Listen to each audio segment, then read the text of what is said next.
Are you also one of the few people who loves to have a lot of meat? Do you like grill smash burgers or kebabs or any sort of meat which is barbecued or char grilled? Are you like one of those people? Literally, I am also a big bona fide foodie and I love to eat all these things as well. But wait a second, there is something that you guys need to know. So this is Dr. Munir, an ECFMG certified physician here in the USA, and today I will be talking about some of the cancer causing foods that we really consume on a day-to-day basis without any guilt, without knowing what they actually do.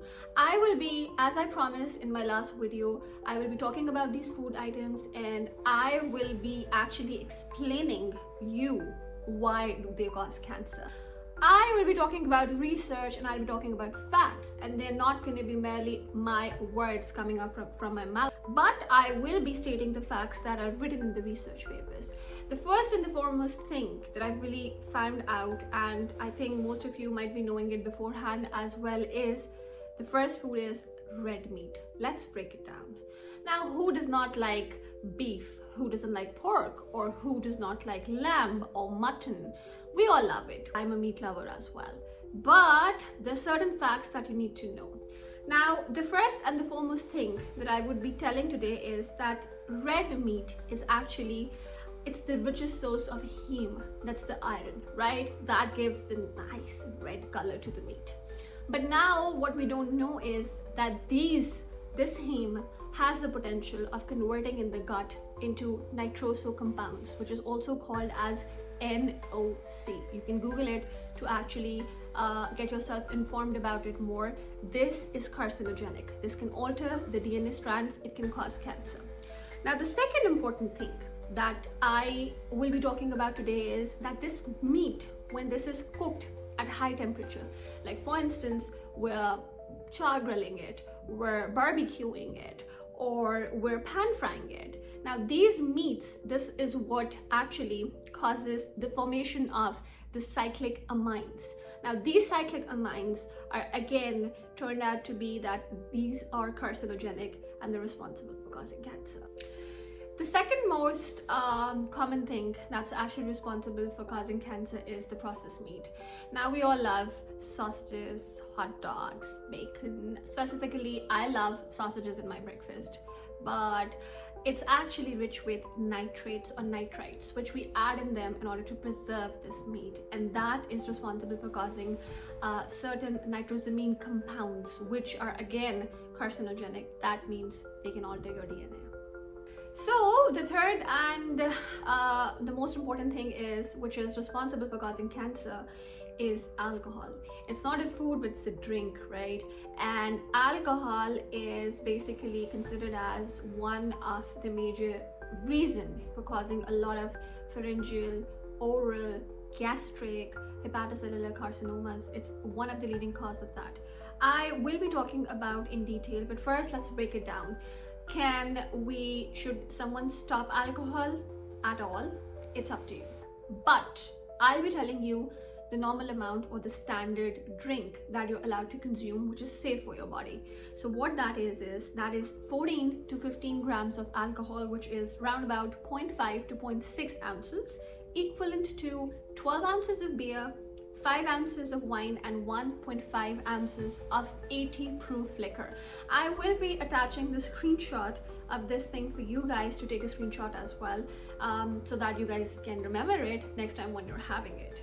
In 2015, a meta-analysis from 572 observational studies, it came out with the result that alcohol has a severe risk for causing the upper aerodigestive cancers, which includes cancers that are linked to the pharynx, the oral region, the upper GI tract, and the pharyngeal cancer. The risk was more as compared to the rest of the cancers. Now, as I told you that I will be attaching a proof of what I say. So in the recent times, as you can see on the screen, the oral and the pharyngeal cancer risk was 5.13 the esophageal cancer was 4.95, and the laryngeal cancer was 2.65, with a lesser elevation in risk for several other cancer types, which included the breast and the colorectal. I think the one advice that I would like to give you today is please drink safely. Drink in a way which is not detrimental to you or your health. Drink in a way that after a few months or years you don't regret. Another thing that we'll be talking about today is the usage of ultra-processed food. Now, ultra-processed food is different from processed food. How is it? It just has a larger amount of certain additives, certain preservatives in it. It is nutritionally it has a very low value. It's more high in sugar, which leads to insulin resistance, and it's actually responsible for more fat deposition in the body, which eventually leads to inflammation and is also a possible risk factor for cancer, it's also a possible risk factor for actually causing cancer. Now, if we're going to be talking about some examples of the ultra-processed food that we're having in our day-to-day lives, it's going to be potato chips, cereals. What else we have? We have all the processed meat that I've discussed already. We have baked goods, which is really having a high amount of fructose syrup, and then we have dairy products like yogurts, processed cheese slices, meal replacements like protein bars, diet shakes, protein shakes. There's a 10% increase in the risk of colorectal cancer in men and breast cancer in women, of individuals who've had more ultra-processed food in their lives. That is why in the hospital settings we come across a lot of patients who are literally like 30 years of age and 40 years of age and are being diagnosed with cancer at such young ages.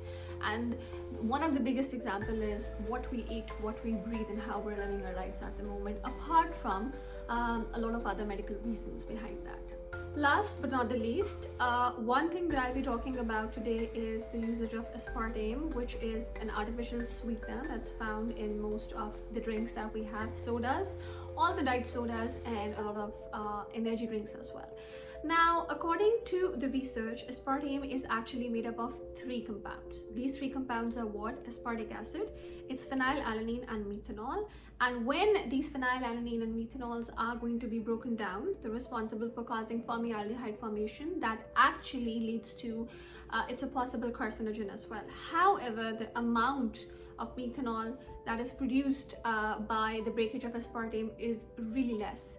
So at the moment, according to WHO in 2023, aspartame has been classified as a possible carcinogenic, and it has been designated to group 2B, which means we need more evidence regarding it, whether it has a direct linkage with cancer or not.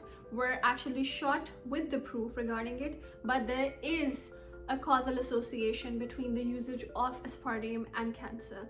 And what we need to do is that even if we have a minimalistic doubt about a thing, let's just avoid it from our lives. So this is Dr. Munir signing off today and coming back again with another informative video. If you like this video, please like, subscribe, and comment, as this would help me and help my videos to reach out on a broader level as well. If you guys like me to discuss something again in the next video, please mention it in the comment section, and I would like to connect with you guys. Stay healthy and stay curious.